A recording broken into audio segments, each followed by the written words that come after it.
सर्वनाम संज्ञा के स्थान पर आने वाले शब्द सर्वनाम कहलाता है।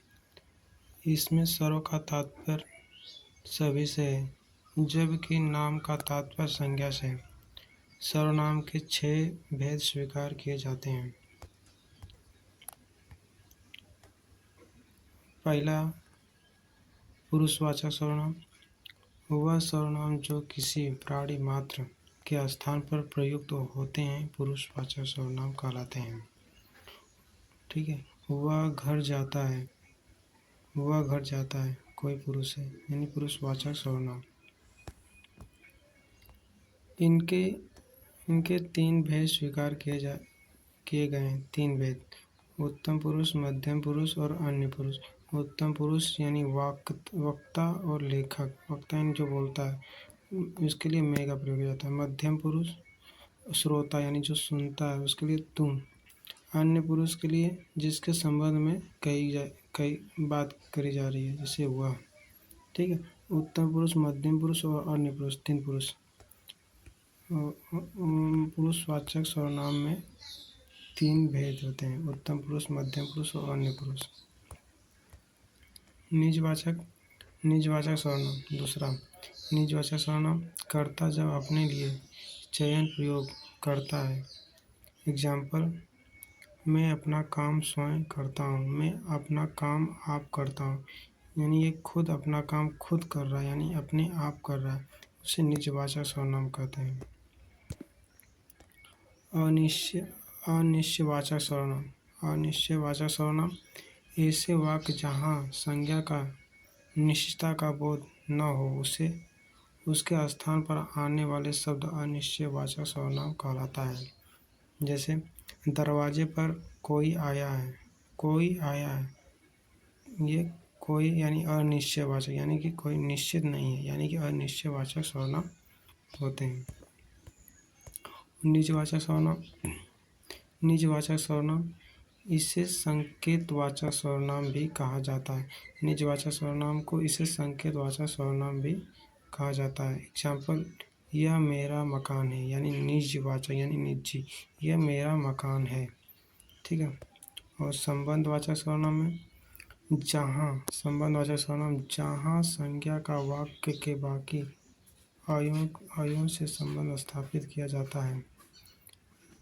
ठीक। एग्जाम्पल: जो बोया जाएगा वही काटा जाएगा। जब राम आया तब तक खाना खत्म हो चुका था। ये संबंधवाचक है। जब तक राम आया तब तक खाना खत्म हो चुका था, यह संबंधवाचक सर्वनाम।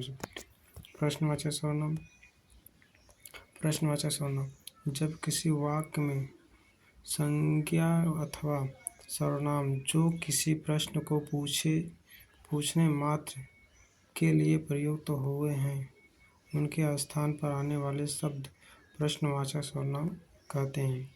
जैसे कौन जा रहा है, प्रश्नवाचक चिन्ह, यानी प्रश्नवाचक सर्वनाम बोलते हैं। क्या समाचार लाए हो, प्रश्नवाचक सर्वनाम। नोट है पहला नोट: जब किसी वाक्य में पुरुषवाचक सर्वनाम का प्रयोग एकवचन में किया जाता है, पुरुषवाचक सर्वनाम का प्रयोग, तब उसका क्रम निम्न अनुसार होगा। जैसे पुरुषवाचक है उत्तम पुरुष, मध्यम पुरुष और अन्य पुरुष। उत्तम पुरुष के लिए मैं, मध्यम पुरुष के लिए तू, अन्य पुरुष के लिए वह, यानी कि ये वचन सब है। इसका प्रयोग जैसे एग्जाम्पल: तुम, वह और मैं घूमने जा रहे हैं, यानी कि एक वचन है। अगर पुरुषवाचक सर्वनाम बहुवचन में प्रयोग किया जाता है, तब क्रम में मैं, तुम, वह के माध्यम से होगा, यानी कि बहुवचन के लिए इसका प्रयोग करेंगे। उत्तम पुरुष, मध्यम पुरुष, अन्य पुरुष। उत्तम पुरुष के लिए मैं, मध्य पुरुष के लिए तुम, अन्य पुरुष के लिए वह। मैं का प्रयोग बहुवचन में हम करेंगे, तू का प्रयोग बहुवचन के लिए तुम करेंगे, वह का प्रयोग वे करेंगे। इसका बहुवचन वाक्य बनेगा। एग्जाम्पल: हम, तुम और वह घूमने जा रहे हैं, यहाँ पर बहुवचन होगा। उसके बाद तीसरा आपका। आप सर्वनाम के शब्द का प्रयोग अलग अलग स्थिति में किया जाता है। जैसे पहला एग्जाम्पल, मैं अपना काम आप कर लूँगा, यानी कि अपना काम आप कर लूँगा यानी निजवाचक सर्वनाम है। ठीक है, आगे मैं अपना काम आप कर लूँगा यानी निजवाचक सर्वनाम से बोलते हैं। आपसे एक और बनेगा वाक्य।